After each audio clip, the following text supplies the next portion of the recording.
This episode of the Fire Dog Podcast is supported by AOS Services, the one-stop shop for firefighting equipment compliance built for the DoD.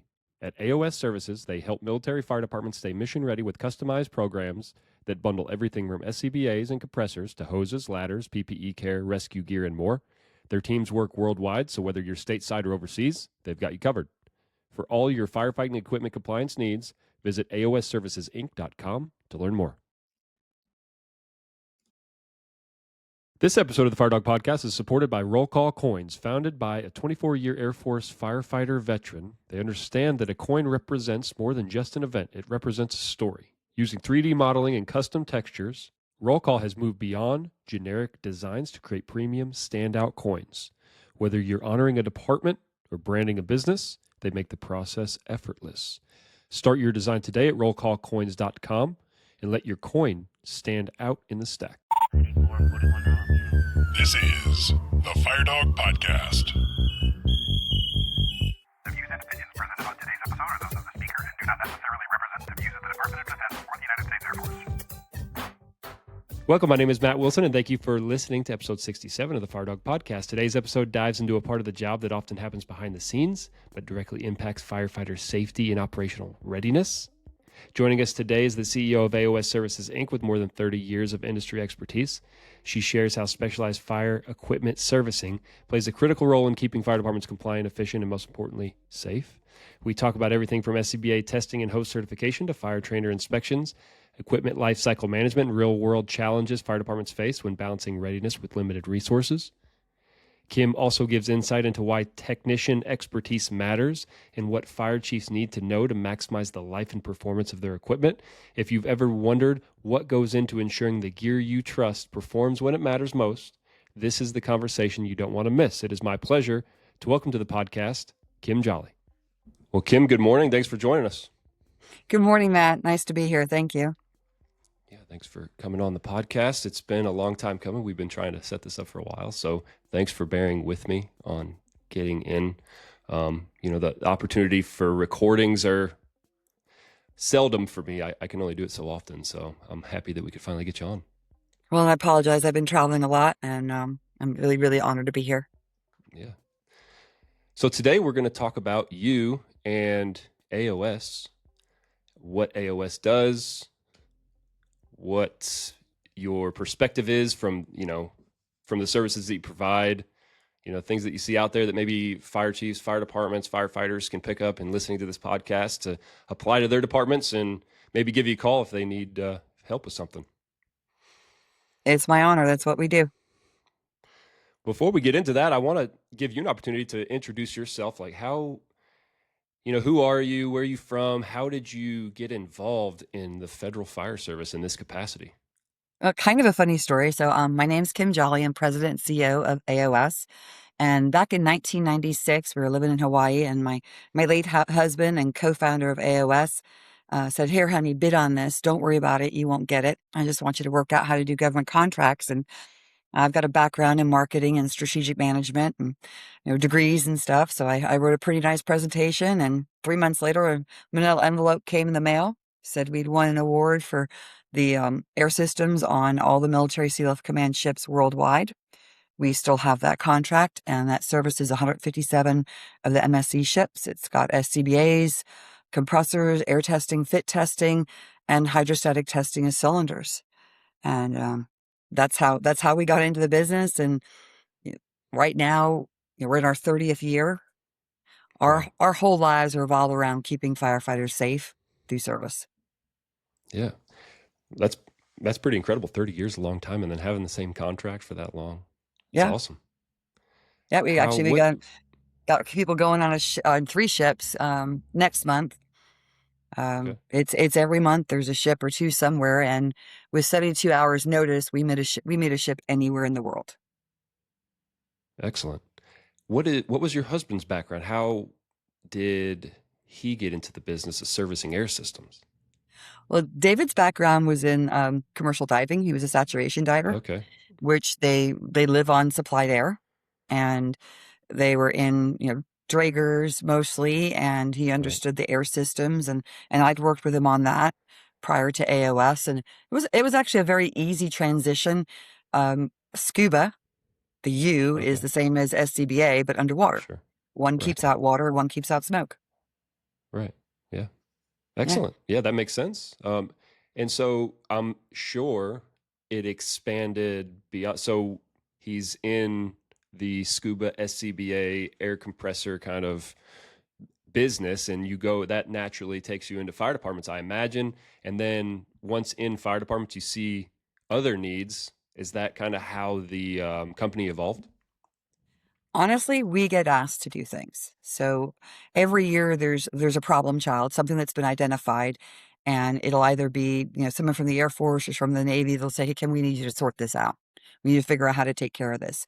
And so quick story. There's lots of quick stories, but in January, the fire chief of the Antarctic program called me, and he had told me that one of their ultra high pressure hose reels on the ribs exploded. It burst, and it very badly hurt a firefighter. It knocked him back, had lacerations, internal bleeding, broken bones. And it dawned on me really quickly that back in 2010, when they put a moratorium on the time and distance testing on the ARF trucks, that when it came back online, we were told just to plug it into the E1 cart, press the button, and write down the number. Well, that took away all the other tests that we were doing. So the ultra high pressure hoses haven't been tested in, 14 years plus. And so I'm working right now on bringing that back up online. And, what we've discovered very quickly is that one, the NFPA doesn't really address it directly. And two, the NFPA doesn't create equipment or procedures on how to do something. They just tell you what has to get done and a slight guideline on how to do it. These ultra high pressure hoses aren't like your regular firefighting hoses. They're ultra high pressure. If you think about an SCBA cylinder, when it's under pressure, it's under 4,500 psi. Then when you test it, it's to 1.5%. So 150% of its operation values. So when you're looking at these 3,000 psi hoses, they're at 4,500 psi, which is the same as a cylinder. We fill our cylinders in a containment system on a compressor because they're dangerous if they burst. So this is something, we're working on. I'm working on some articles for it, take it back to leadership from the Air Force. They're mostly in the Air Force, and see if we can't get these all tested. But it's not something that I recommend. It's one of those don't do this at home kids.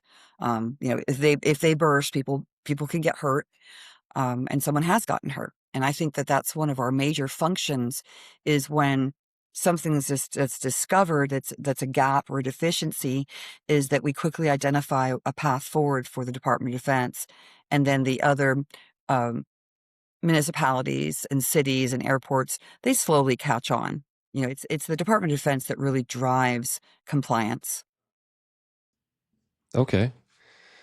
Yeah, there's a lot there to unpack. I had a few questions as you were talking. So your business covers beyond the federal government, Absolutely. beyond the Department of Defense. They're our primary client. They're our first client. So, Right. but what happens is a fire chief will retire out of the Air Force, and he'll move sometimes to NASA, sometimes Sure. to the national parks, sometimes to a city. And then when he gets to his new location, or even if he's just changing bases, he realizes, well, I haven't got a robust program. And then that has us coming in to do their equipment for them. Gotcha. But we Yeah, do, so we do word of all, mouth and federal. Yeah, mostly. We don't yeah, really do a lot of marketing. It's our past customers or our best salespeople. sure. That makes sense. Yeah. Well, yeah, we're marketing a bit for you here in the Fire Dog Yeah. podcast. I hope that helps expand your business a little bit, maybe get into some of the doors that, people don't understand, maybe the complexities of what you handle. They know what AOS is, but maybe not the details of what services are provided. And hopefully this podcast can shed some light on that. Well, it's Um, funny you say that because, like, when we talk to people back from, like, Hawaii, mhm. Hickam was our second customer, and then Pearl Harbor was our third. They think of us as just doing SCBA's compressors and hydros.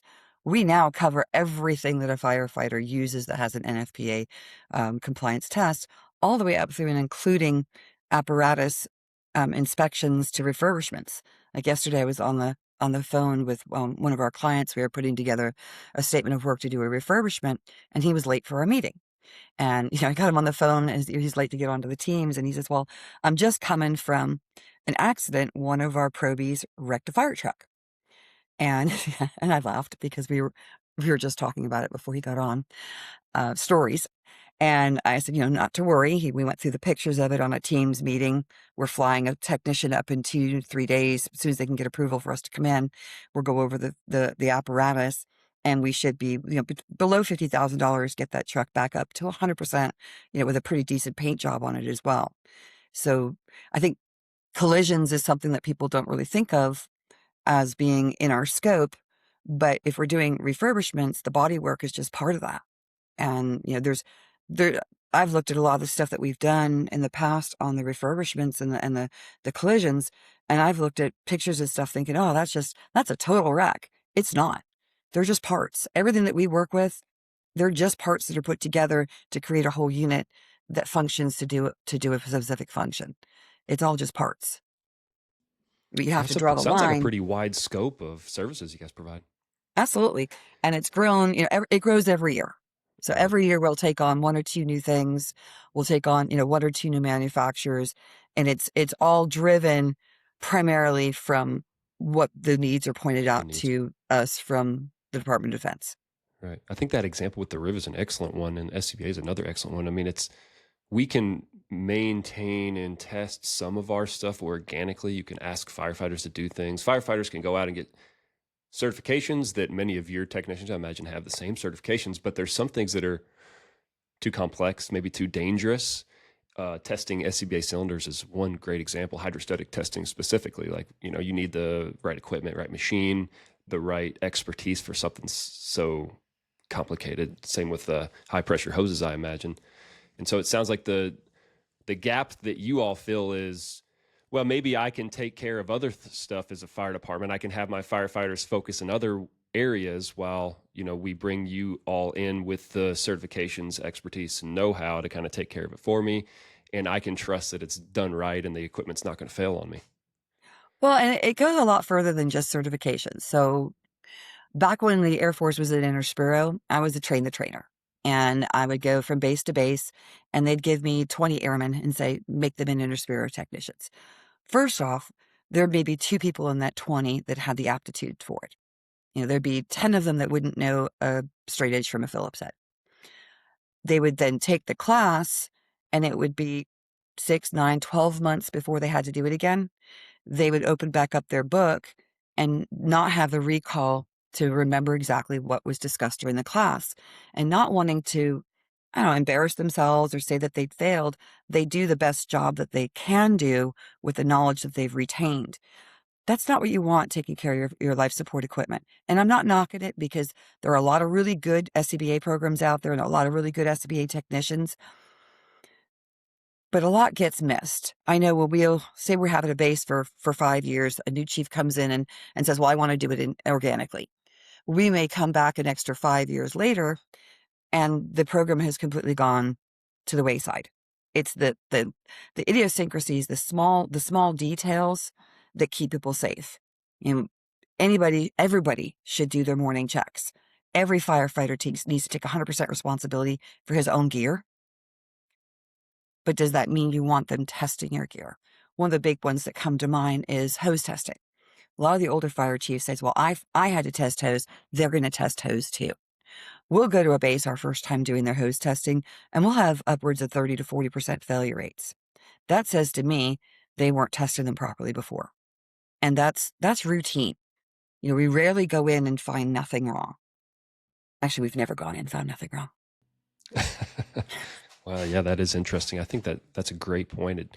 I think that there's room for technicians, MSA technicians, Interspiro technicians for, the head strap. If it breaks, I can now fix it, or I at least have some understanding of how to disassemble and reassemble for those kind of small parts. But I think you highlight a great point, and there's a depth in these programs. There's a depth in PPE program. There's a depth in SCBA. There's a depth in hose testing that I think firefighters can make things happen, but maybe it's not going to be as good as if you bring someone in who's been doing this for multiple years and whose only focus is taking care of this kind of equipment.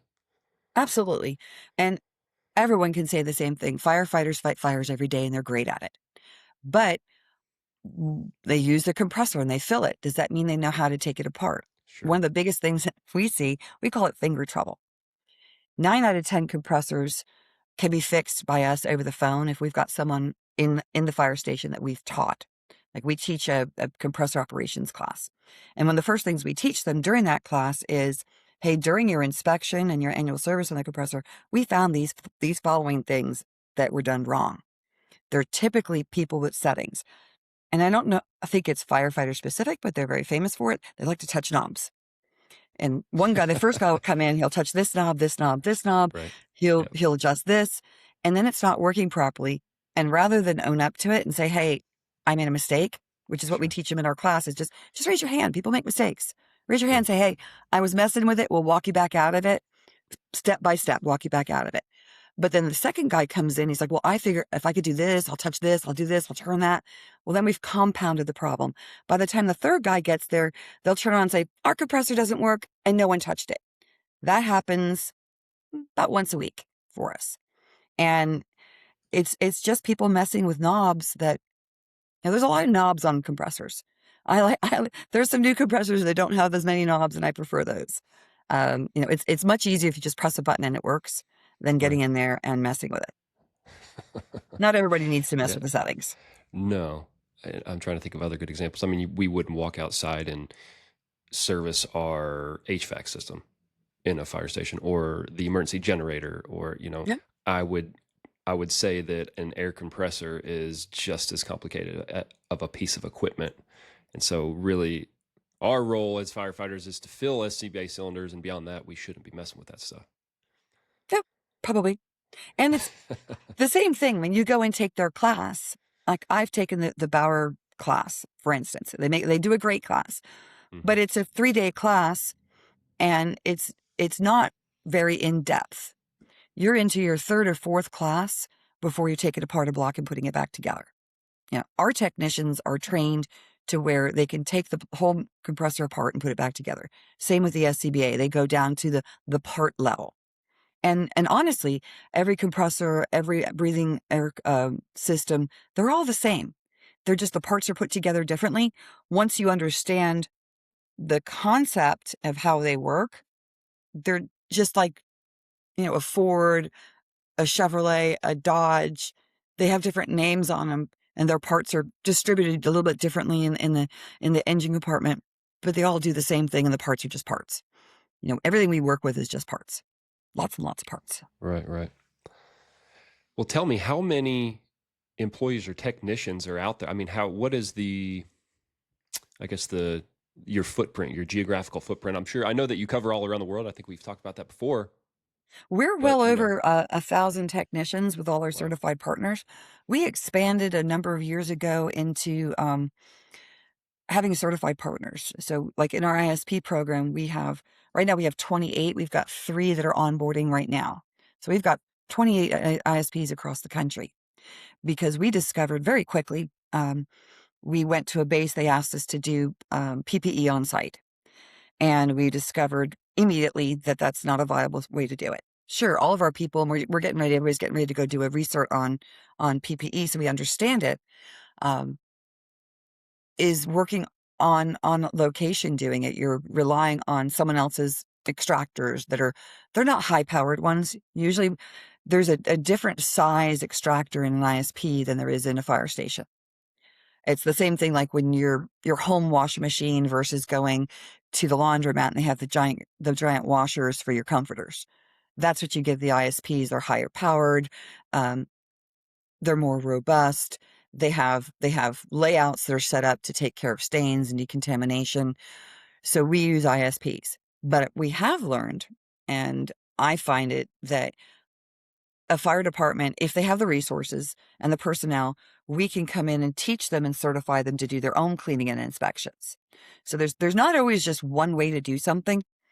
That's why our equipment compliance programs are tailored to every single base individually. We don't come in there and say, everyone has to do it this way. The AOS way is the only way. Our way is whatever fits best for that department.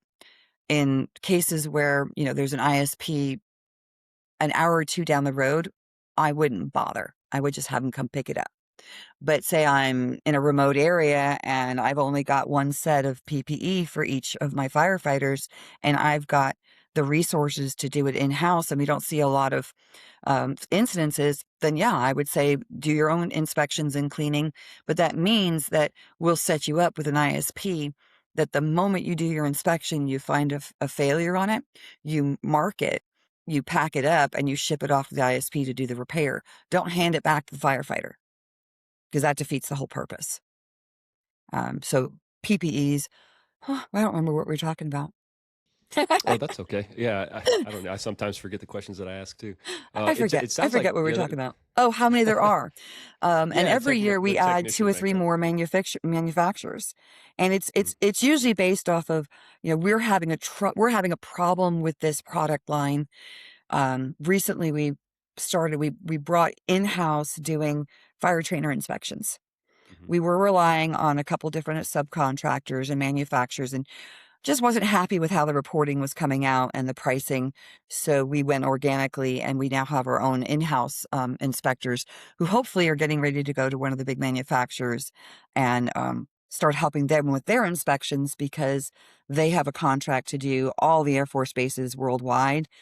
And that's a lot. It's when you get tasked with getting everybody online with one piece of equipment, it's all hands on deck.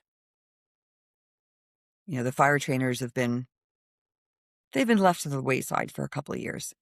Yeah. We're talking about the big aircraft fire trainers. The big ones. The big ones, yeah. That one's a complicated one, because the way that the money works for those, it competes with other pretty important infrastructures.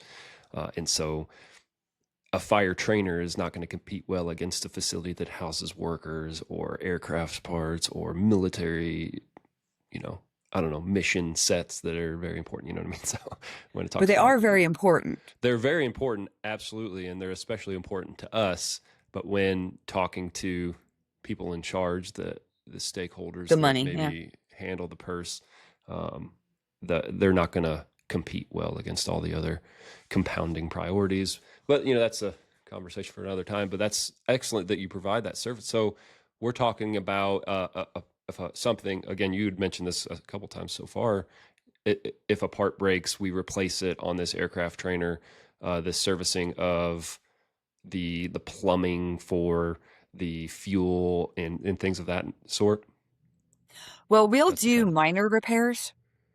A major repair, like an underground piping, that's going to require to bring in a structural engineer and heavy equipment moving, and then I would partner back with the manufacturer and bring them back in on board.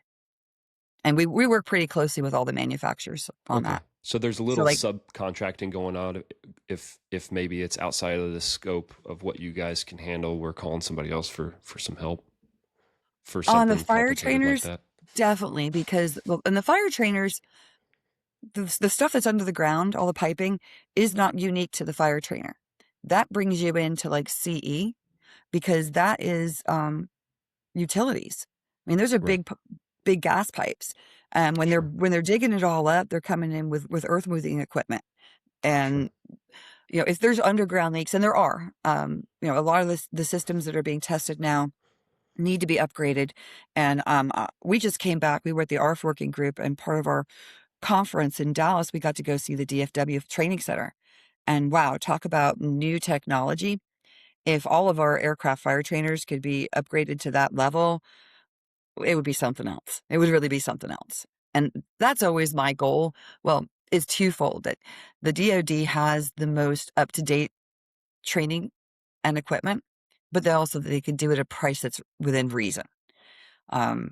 So we concentrate on the minor repairs, like we can do sensors, we can do gas monitoring, we can do, pipes above ground. But, as far as we would have to bring in a structural engineer if we went underground, and the manufacturer if it was anything major. Right.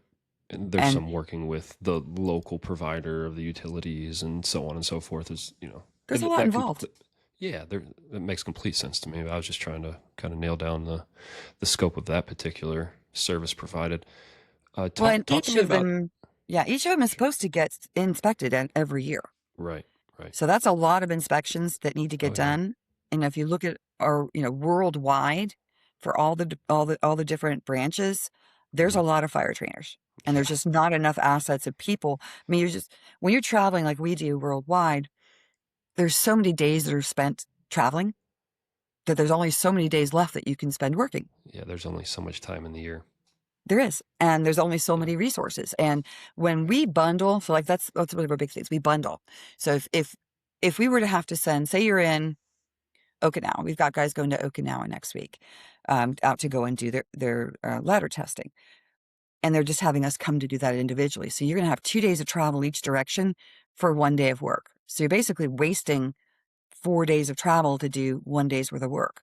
But if you were to bundle and say you did the ground ladders, the aerial ladders, and you did the Marine Corps base at the same time, and you did all the ARF booms at the same time, and you had 5 days of travel or 5 days of work for 4 days of travel, you're considerably increasing the productivity and efficiency of the team. Hmm. That's why it's That's a nice to bundle everything together. yeah. That's an excellent point. I wonder, and you don't have to answer this necessarily, but would you, as a business owner, like push back, like, I'm sorry, I would love to help you, but the juice isn't worth the squeeze. I have so many travel days. We have so many days a year to service all these things, and if I'm just testing ladders for 1 day and I'm traveling 4, it's not worth it to me. I hate to say it, but you have to because there are Sometimes, only so yeah, many assets. But right, what I try to do, and we have something that we do, once we know we're going to a location, I'll open up what we call our on our route discount, and I will let all the people know that are along the way or in that close vicinity that we're going to be there. And they can then access services and tag on at a much more reasonable price.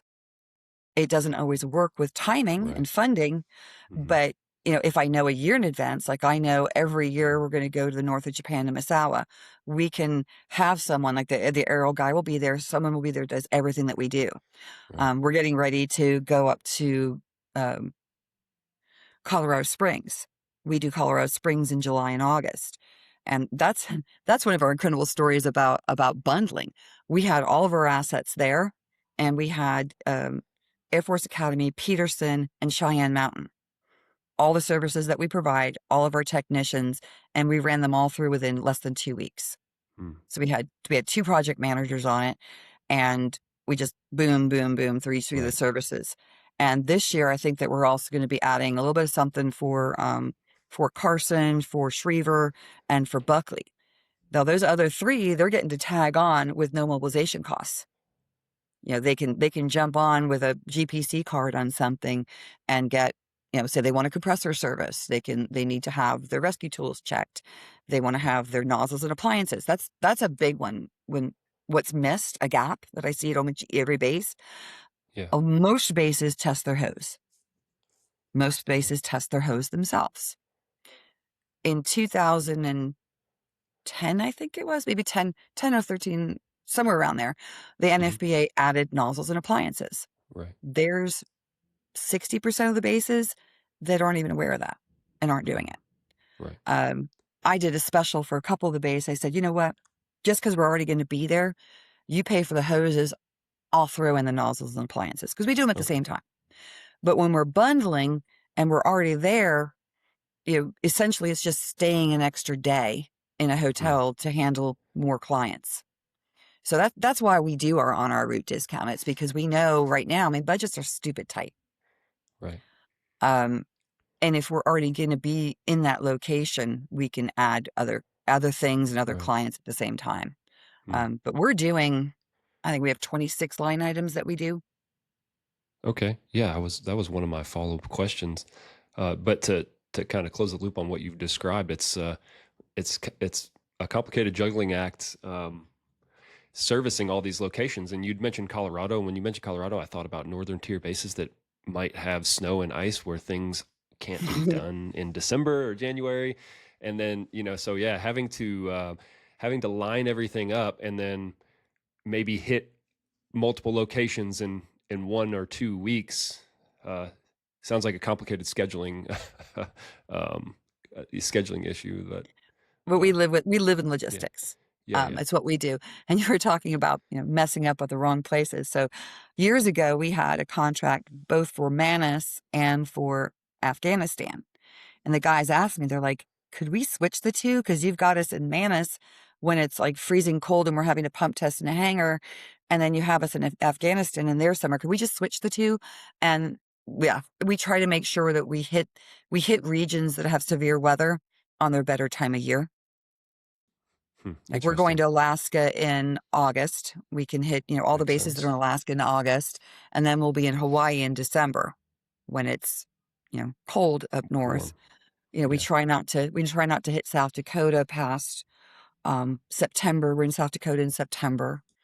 There's pretty much, we hit every single state at some point during the year.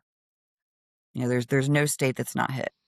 Some Interesting. states where we're going back and forth, like you'll see oftentimes the area from like Florida to Texas, that'll be on our route discount. I know I've got one going right now. I guess it's Mississippi through Texas, all the way up to Oklahoma, where we've got a crew on the road in the next 6 weeks or so doing hydro testing. We decided this year, each year I try to take one area of service and talk about it. We called 2026 the year of the hydro, because hydro is like this mystical thing. Oh, it's due for a hydro. Well, what is a hydro? So I'm spending this year doing education in our email campaigns on what a hydro is, why it's so important. When we first started doing this, we realized that a lot of people, especially overseas, were hydro. They're DOT, but they're not US DOT. So you could go to Singapore and they've got a DOT because everyone's got a Department of Transportation. But for our equipment for the United States Department of Defense, it has to be US DOT certified. And there's nuances between, a DOT cylinder covers everything from like an oxygen bottle, a welding bottle, um, a nitrogen bottle. Every bottle is covered under the DOT, but our cylinders are covered under a special permit. And it's very important that you don't just pop it in the hydro machine, press the button. You have to know what bottle you're doing, because you can damage the SCBA cylinder.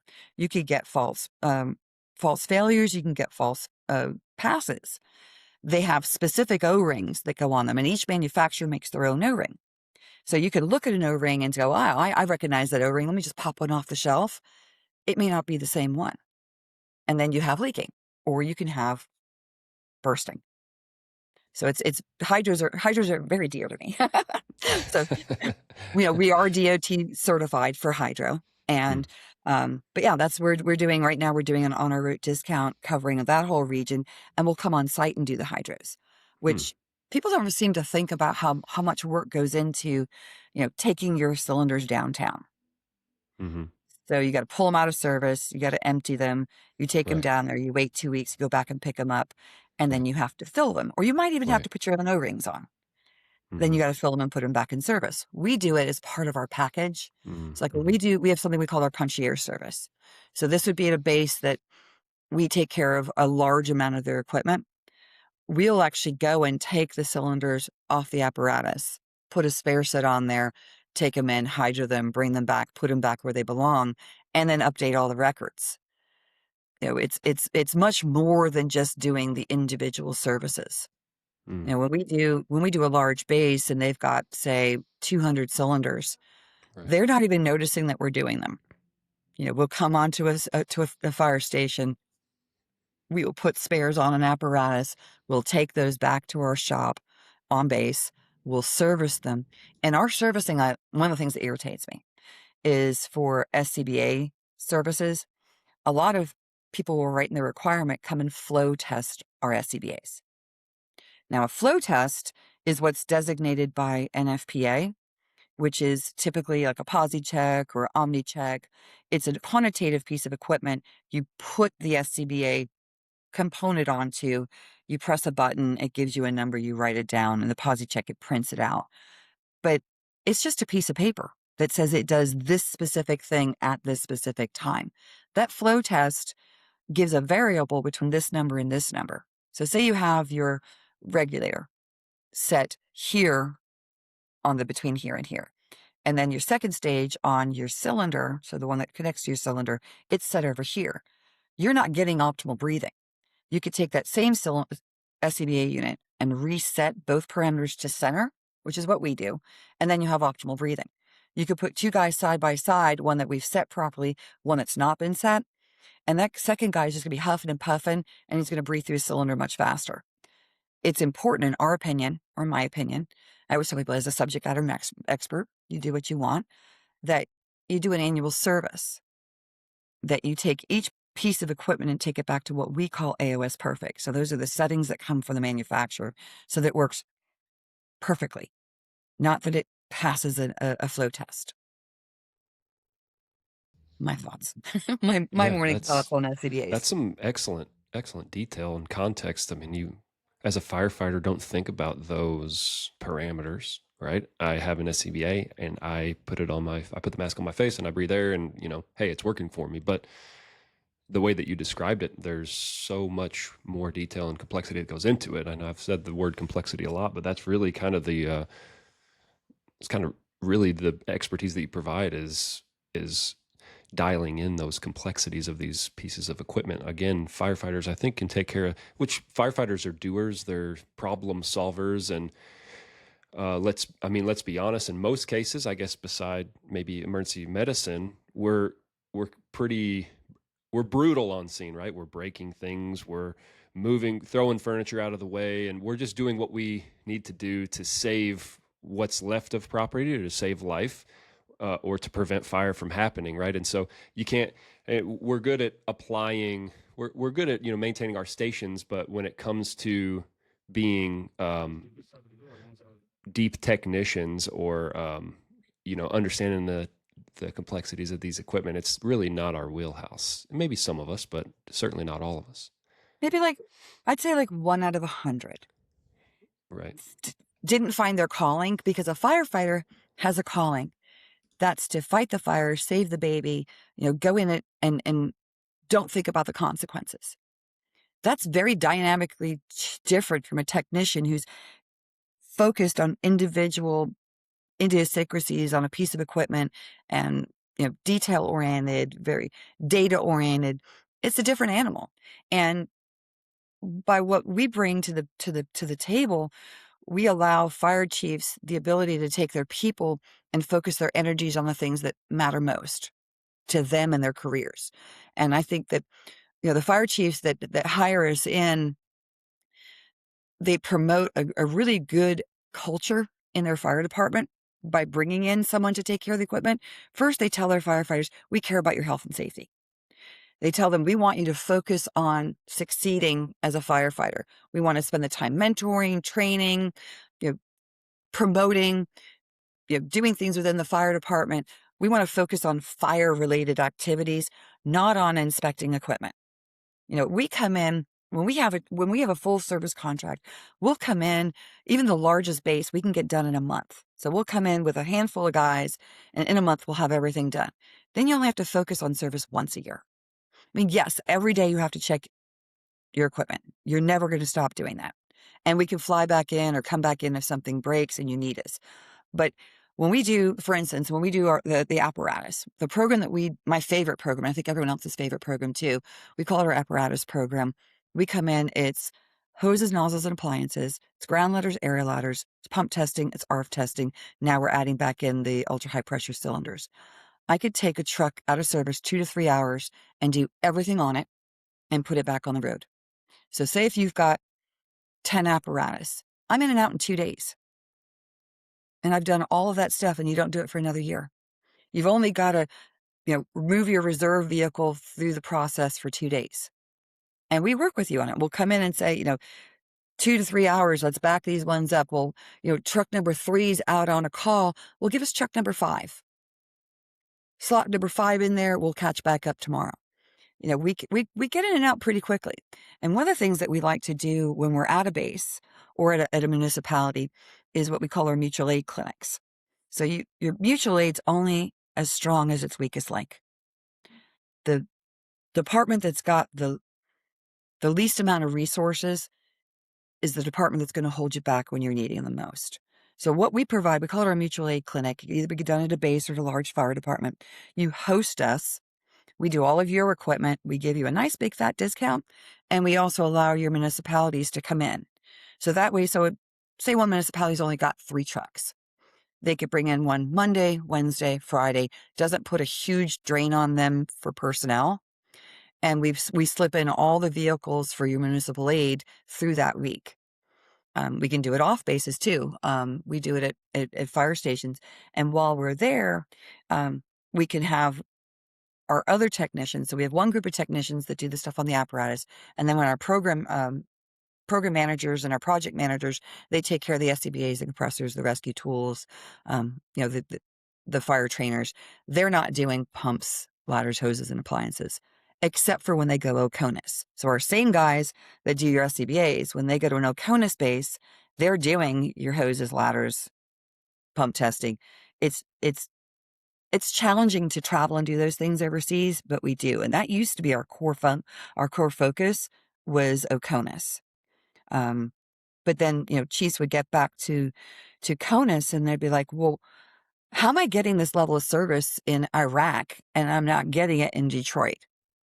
There is someone in each big city that does each of the things that we do, but they do one, they do two.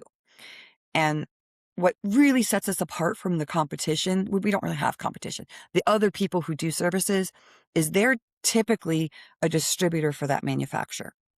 And in order to become a distributor, you have to provide service.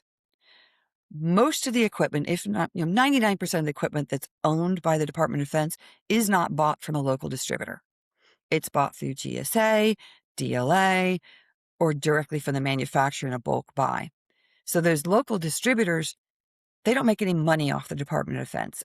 And I won't say they get offended, but it's a chore for them to go out and service. They didn't get credit for selling it. They're never going to get credit for selling it. And they're tasked with going out and doing service. Service is all we do. They make their money by selling equipment. We make our money by making sure your equipment lasts as long as possible. I feel like there's a conflict of interest with a distributor.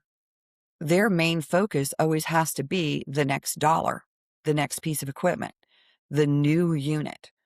Ours is keeping you in what you have as long as possible, as economically as possible. And we're going to tell you, I have an algorithm that we've done where we plug in, cost of a new unit, cost of old unit, age, options that are on it, and how much it's going to cost to repair it. And I'll come in and say, I wouldn't spend the money on it. We have a probability. So it's like anything over 50% probability of replace, we're going to have a conversation that says, there's this new unit that does more than what this unit does.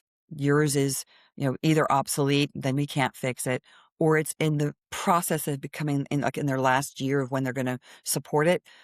Don't put any more money into it. But we don't ever get involved in buy this brand or buy that brand. There are so many great manufacturers out there, and we work with all of them.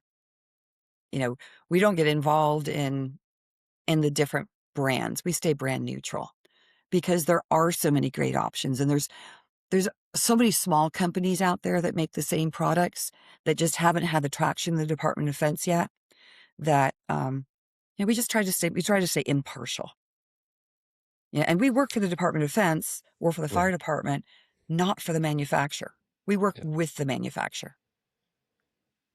Your largest customer base, they are in a position where they can't buy the same manufactured piece all the time. I mean, in some instances, maybe they can, let's say a compressor, but we in the Department of Defense are kind of in a position where you got to spread the wealth, for lack of a better term, right? And sometimes I think it's important.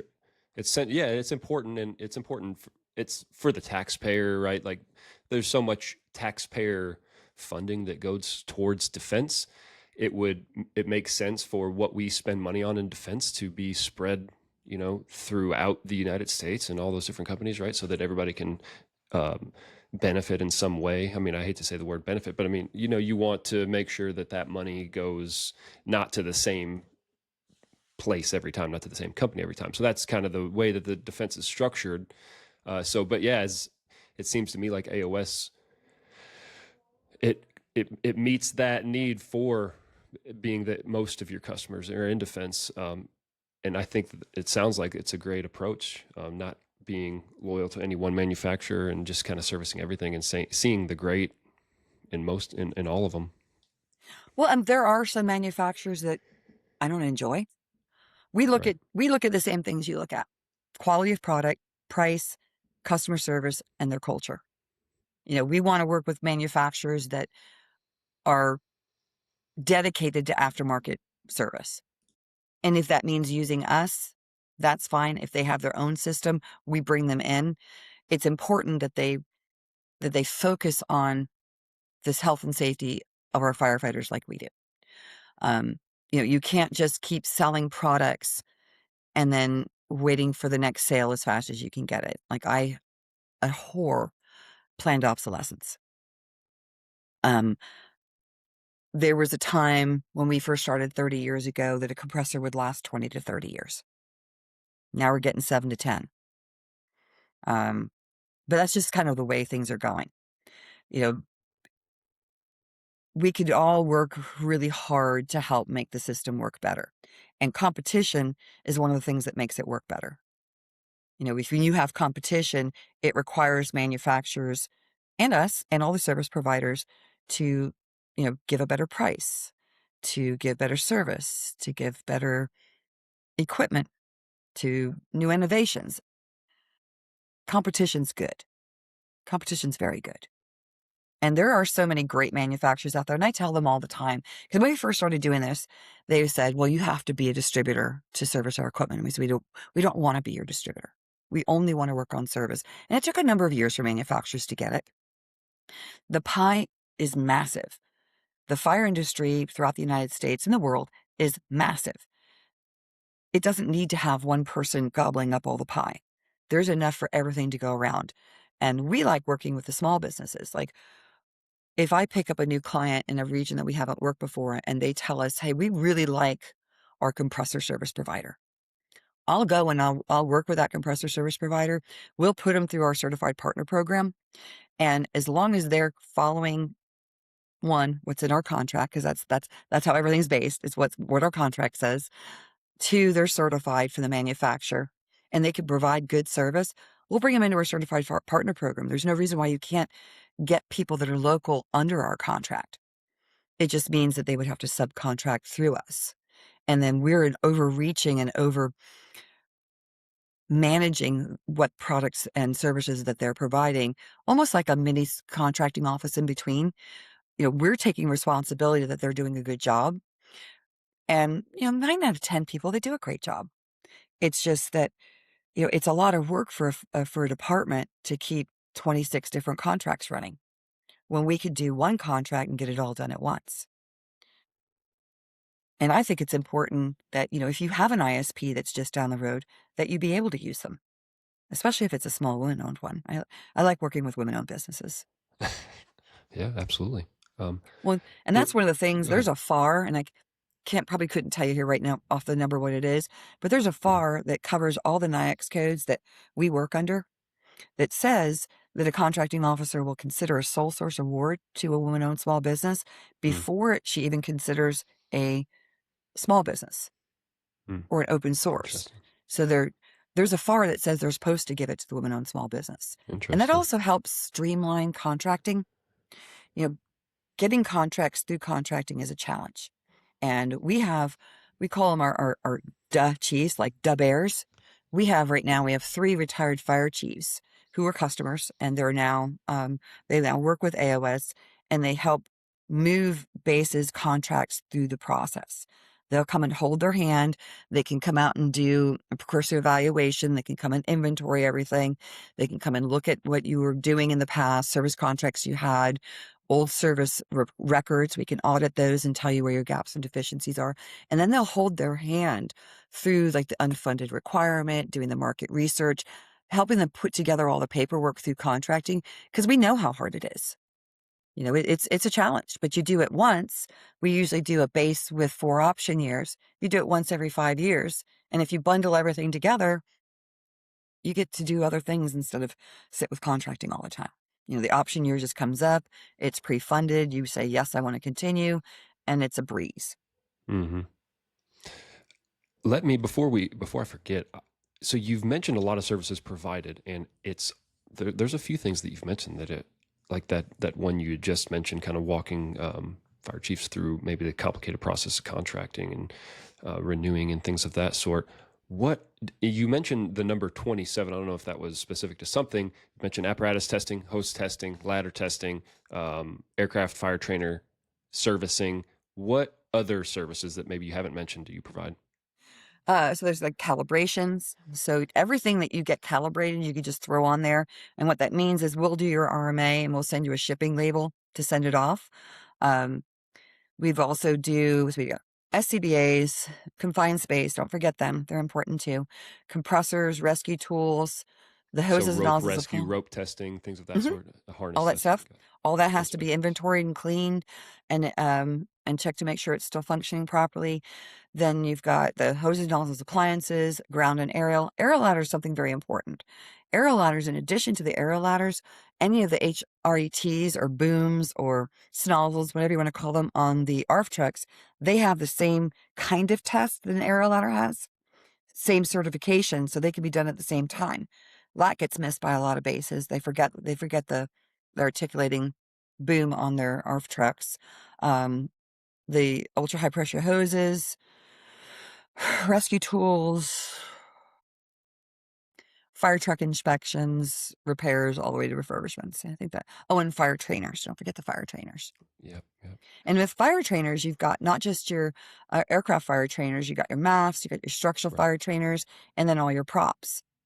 So each of those have to be annually inspected as well. Sure.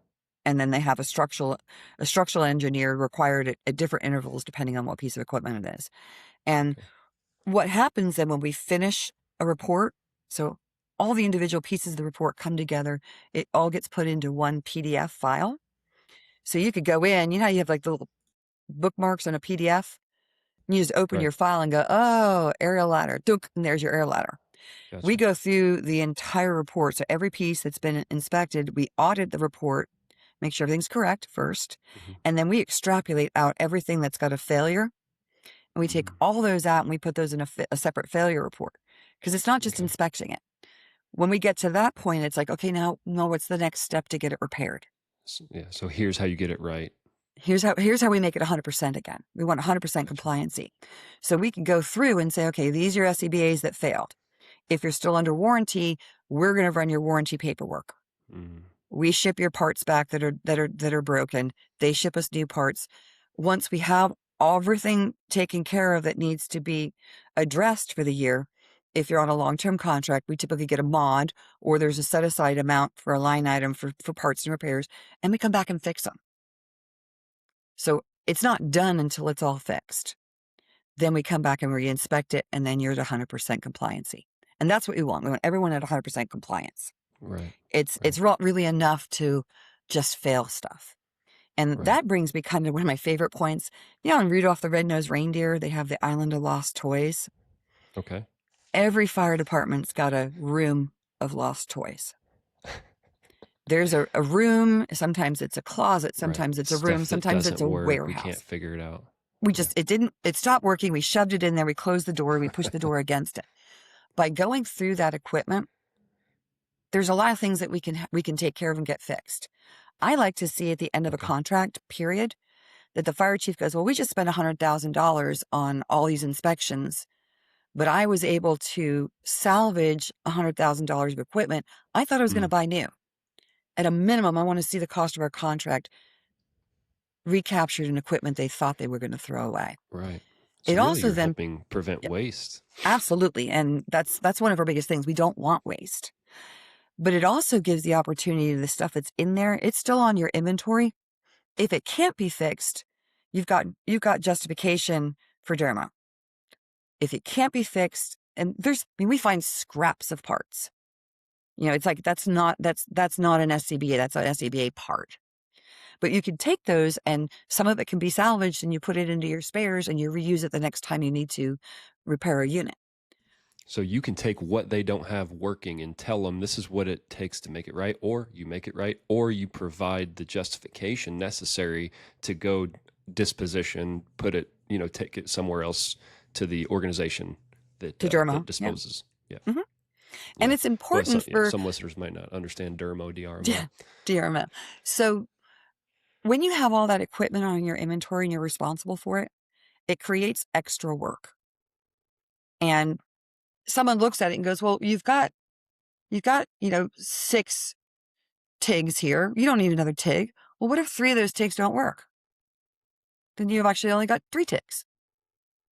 Wouldn't it be helpful to know what it would cost to repair them and to know, where they are in their life cycle? What are our options for new equipment? I mean, on TIGs now, there's some TIGs like the Seeks. They're pretty much just like disposable. There are some that are $10,000 to buy a new one. Some equipment, it gets smaller and just like our phones, gets smaller and cheaper to manufacture as time goes on. Where's the point where you put money into something and when you let it go? And we want to all be good stewards of our taxpayer dollars. Sure. And that's what we are. We're good stewards of the taxpayer dollars. Everything that we do, we keep in mind, is this the best use of the government's money? Mm-hmm. And we advise on that. I mean, obviously, if someone says to us, "Well, I want to fix it anyway," it's not our choice what That's their gets fixed. prerogative. Yeah, Right. it's not our choice. We just make recommendations. But I would heavily not recommend something that I felt was too old. And it's also very important, like we keep a thumb on the manufacturers as model numbers are going out of being supported. If there's a product that's only going to support it for another year, don't put a lot of money into it. If we're having to go and search down parts for something this year, that means the next time something breaks, we're likely not going to find any parts for it. Right. And manufacturers go out of business. Sure. So recently, Eagle compressors stopped making compressors, and there's hundreds of them on our inventory. And we can search down and find from the original manufacturer that part, a replacement part, most times. But it takes a lot of effort. Contracts usually say OEM parts only. If a company goes out of business, you're just putting Band-Aids on it until something bad happens. We let the client know, hey, this piece of equipment is on its way out. It's on its way, to not being supported or is already not supported. Now would be a good time to start thinking about a replacement. At least get a quote in your drawer that this is what I want, because manufacturers of compressors, and you can wait 6 months to get a new one. What are you going to do for 6 months with no air? And that's 6 months once you put the order in. It takes time to fund it, takes time to source it. I always have people, especially on manufacturers of the compressors, and we work with a compressor company that I just adore, but they've got, and they've done it for me. If I've got a base that's in an emergency, they'll slip in one of my orders ahead of everybody else's, because I'll let them know, hey, I got a department that doesn't have any source of air. Can you slip this in for me? And they'll slip it in for me. And I think that's very important to have that relationship with the manufacturers that will support my clients, because it's important. I mean, we're here to serve. And if you can't have air, you can't put out fires. There's 3 things you need to put out a fire. It's a firefighter, water, and air. Yeah. No There's air. so much more than just the services that you provide. There's the relationships with those manufacturers, the understanding and know-how of the network, even the contracting, the Department of Defense contracting ways, and the disposal processes, recommendations for that kind of stuff. Yeah. There's just so much more than I come in and I test your cylinders, I test your SCBA, I test your hose, and I tell you whether or not it's good on a report. And that's why we're not just testers. So we provide equipment compliance programs. We work on the whole thing with you. I mean, I love that we're considered part of the DoD. Most fire chiefs don't look at us as vendors. They look at us as partners. And I love being in that position, because we're not part of the vendors, the people who want your money. We're part of we want to keep you safe and keep your equipment running. We come and we stay at your fire department. Like when we were in the Middle East, and all the AORs, we would stay on at the fire department in the tents with everybody. We'd eat there with them. We become part of the program. Like when we were doing all Yeah, the I was. AORs, we were the constant. People were Mhm. rotating in and out. We were the constant. The And we've got continuity. bases that go back, I mean, like military seal of command, 30 years. Mhm. We've got bases that we've done, 10, 12, 18, 20 years that they don't have to worry about their equipment. They want to Mhm. know where something is, they call us.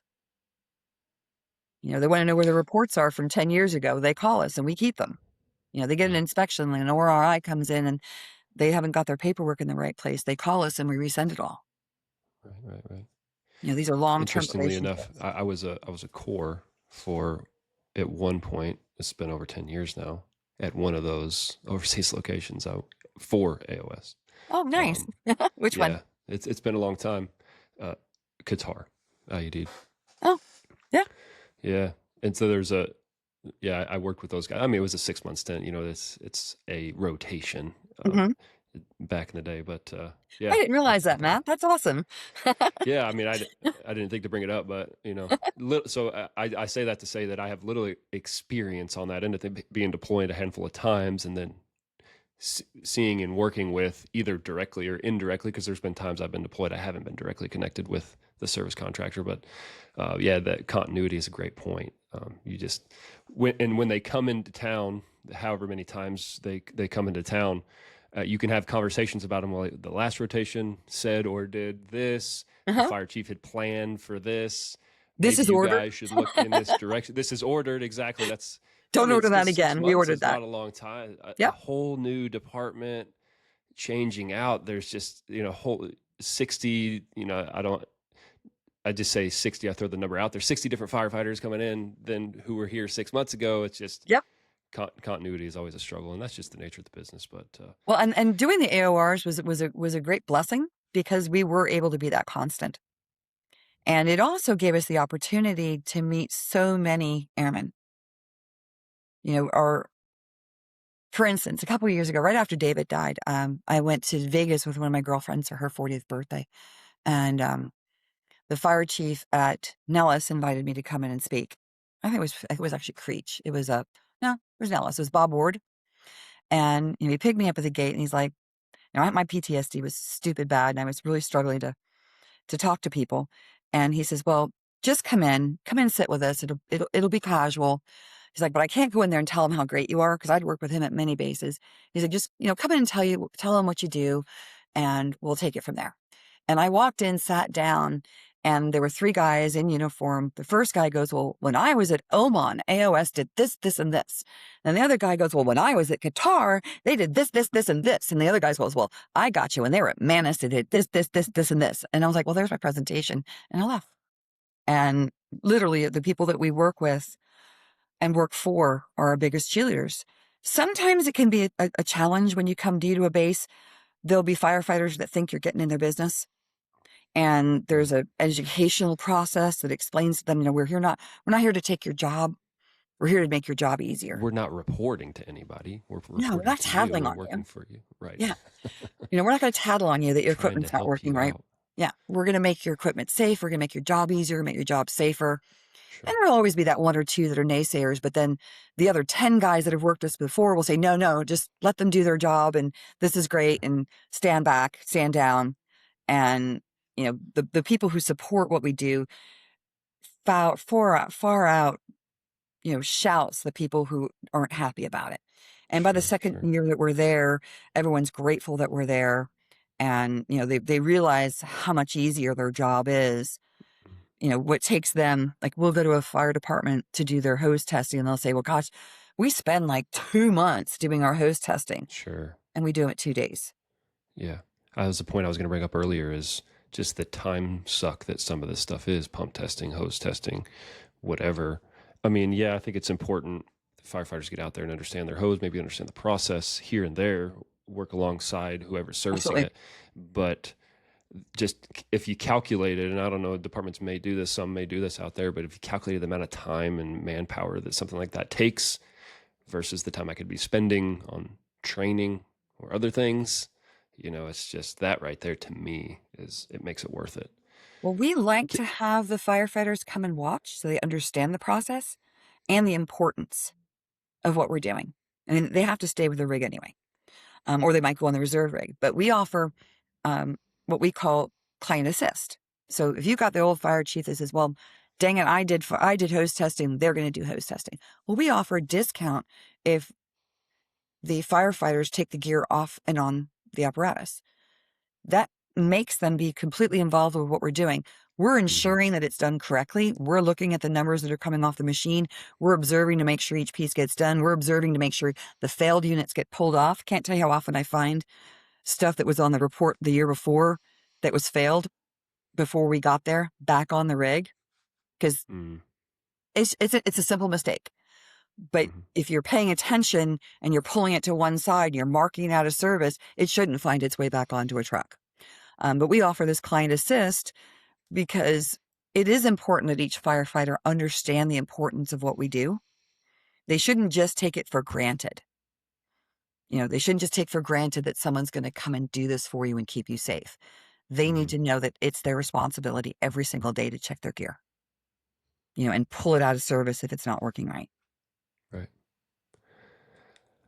Well, Kim, I wanted to ask 2 more questions before we wrap it up. The first one is, I don't know, I just feel like maybe I'd be interested in this if I were a listener, but what do you see, or do your technicians see out there for the fire departments that do good, quote unquote, versus those that don't? And I know there could be a multitude of answers for that question, but I figured I'd ask that. All right, there are a lot of fire departments that do it well. For instance, I went and did a precursor evaluation at Fort Carson a couple years ago. And I walked away and they did not have one single gap or deficiency. They were on top of it. So that's happened once. That's happened once in 30 years. I guess. But so if we've come and set up a base that they follow throughout the year, that if we come in and we do a base that they don't neglect the repairs, that they ensure, that what we've done stays current. That means that, they're filling out their compressor logs. They're doing their daily checks. If something breaks, that we've shown them, like we've given them for their SCBAs, we've given them, a stack of regulators that are certified. All they have to do is pop them onto that SCBA, that they follow through. The most there's important good program things, management. They're doing their homework. They're doing what they've been recommended to do. Yeah, and that they keep their fingers out of the compressors. Off the knobs. Keep your hands off the knobs. But they do make compressors with locks, so they have compressors, but you can't get to the knobs. Childproof. Yeah. Childproof, firefighter proof. Firefighter proof. There's nothing firefighter proof. But really that they follow through, that they don't just take it for granted that everything works properly. Because when we're testing it, we're giving you a result of that specific moment. When we test something and there's a number, we put it onto a sheet, it's that moment. 3 weeks later, for instance, I had a guy one time, I handed him back his mask. I did his fit test, handed him back his mask. He came back 5 minutes later and he dropped his bag. And I gave him a bag because he didn't have a bag. Dropped his bag on my desk and he says, "Can you fix it?" And I heard it clink when it hit the ground. So I opened it, I poured it out, and it was just parts. I said, "What the hell did you do to it?" "I just gave you a perfectly working crap mask." He said, "Well, I put it on the floor and the fire truck ran over it." Is respecting your gear. If each individual firefighter could look at the tools that he's given as his life support equipment and respect it and take good care of it throughout the year, I think that would be the biggest takeaway, that every single firefighter take responsibility for their own equipment, their own safety. If you finish a fire, take off your PPE, take a shower, right? Put your PPE in the extractor. Don't put it in your truck. Don't sleep with it. Get it cleaned. Be disciplined and have ownership for the things that you're responsible for, and just be every single person. Yeah, every single person. That would be my biggest takeaway. If it's broken, don't wear it. Don't use it. Right. Test it. Check it every morning. Because if there's a rip in your gear, don't use it. Don't use it. Hand it in. It may look cool, but yeah. And I see. Surprisingly, I was at a fire department the other day, and there was lockers for 50 firefighters. 49 of them had immaculately clean PPE in it, and one was just sooted and grungy. And the fire chief looked at me, and I looked back at him. He's a municipal firefighter now. He was a Navy firefighter before that. And he says, yeah. He goes, this one and this one, they're the exact same age, but look at the state of it. And like, he says he won't even wash it. And what I saw was a firefighter that's involved in each incident, but I saw a firefighter that's going to be a future cancer patient. You know, we have the resources, we have the knowledge now that says, clean your PPE, clean it after every time you get into an incident, clean it. Don't just leave it. Right. It's your life. Yep. That's something I'm passionate about as well, particularly the PPE stuff. It's just something that I dug into during my undergraduate studies. But the instances of cancer for firefighters is just astronomical compared Yeah. to the civilian population. And it's really attributed largely to byproducts of combustion and our exposure to those, not just on a scene, but outside of a scene. And then your gear off gassing days, weeks after. And, God forbid you put it into your personal vehicle if you need to switch stations or whatever, and you're putting your children to that same vehicle. Yeah, I think it's... Wait, and you're taking it home on your skin into your bed. And then, so showering is important, and your clothing. It's important. You shower and change your clothes. To that. I read somewhere that it takes a few decades for a culture to shift, particularly in the fire service. And we could see that with like seatbelts is another great example of a health and safety initiative that firefighters aren't great at, but the culture is shifting in a direction toward us putting them on. There's departments and there's firefighters that still don't put their seatbelts on, and we still see firefighter fatalities responding to or coming back from incidents. But it just takes so long for something to set in the fire service culture. And, PPE is one of those things, and clean gear, but don't be that person. That's kind of what my commitment is individually, but also something that I try to impose on firefighters that I may have an influence over. It's just like you said, you could be a cancer patient, and then you could spread it to other people, if you leave it in the cab or whatever the case. So, no, that's great advice. Well, and I think that now we're seeing it. The kids at the academy are being started out on the right foot. And we didn't know. 30 years ago, we didn't know. But what you don't know can kill you.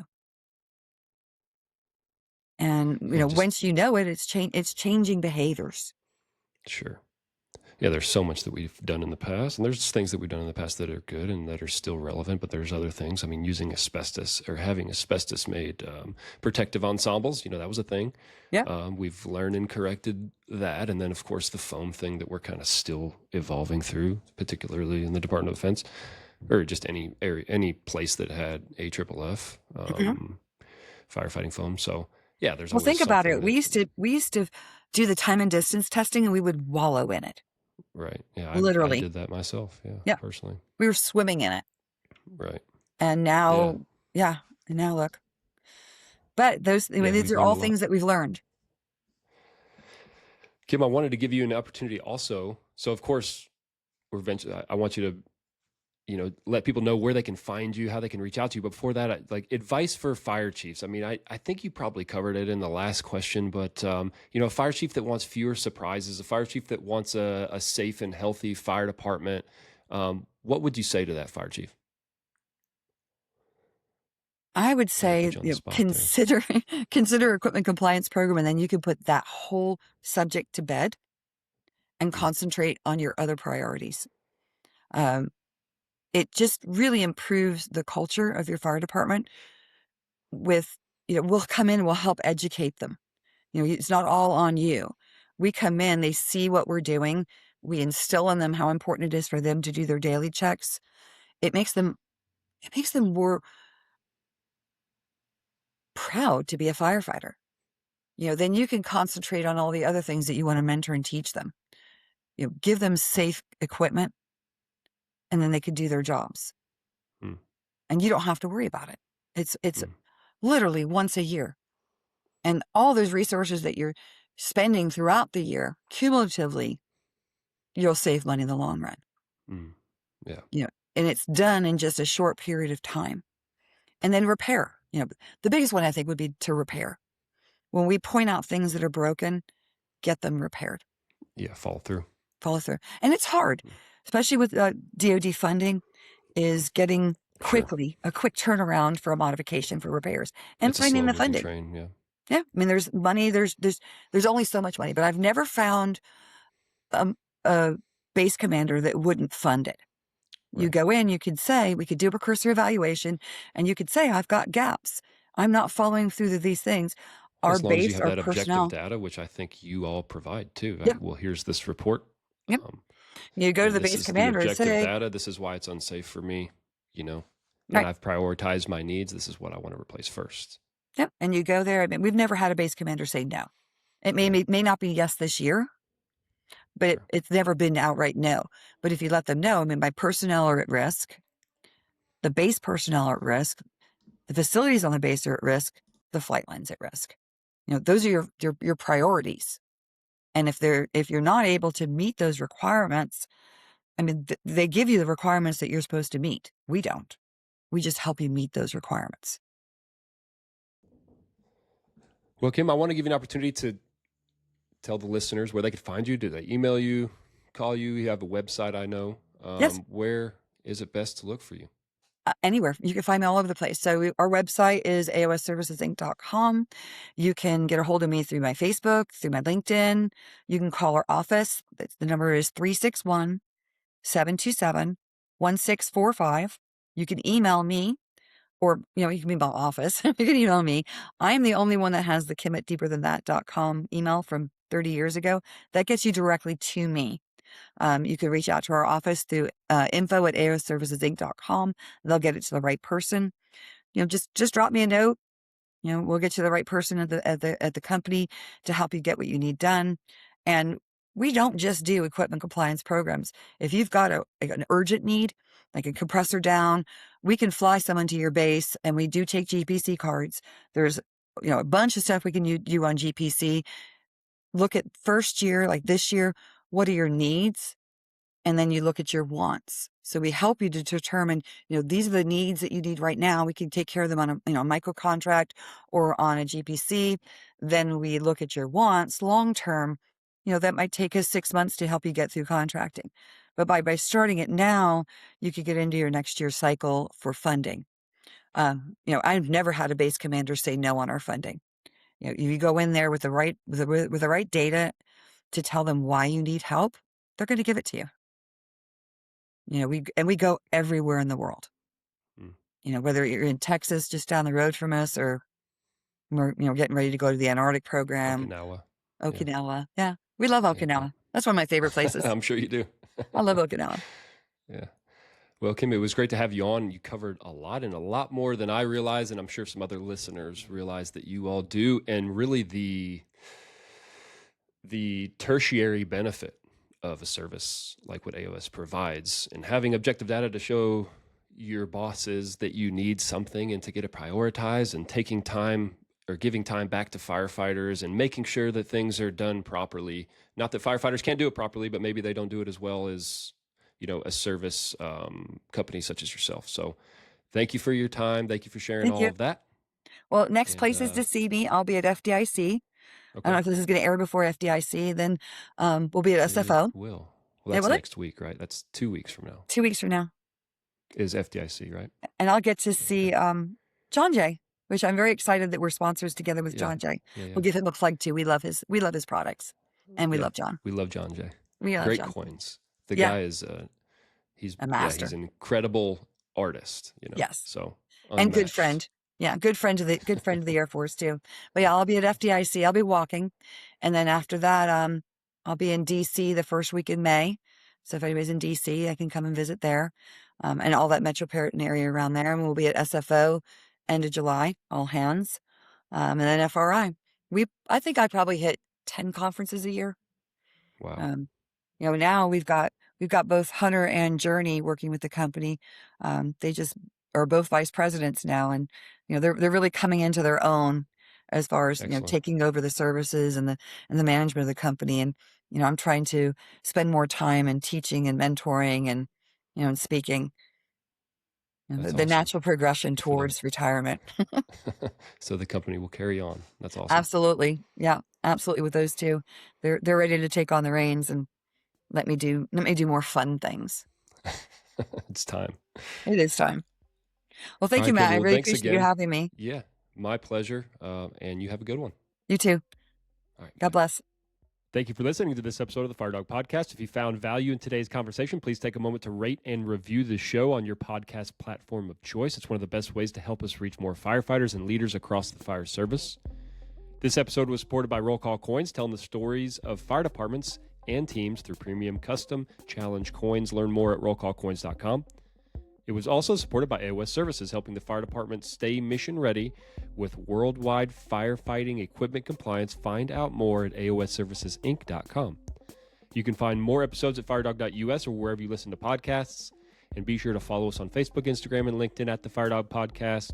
That is the Fire DAWG Podcast. Sharing this episode with a friend, coworker, or someone in your firehouse helps these conversations reach the people who would benefit most. This is Matt Wilson with Kim Jolley. Until next time, stay safe.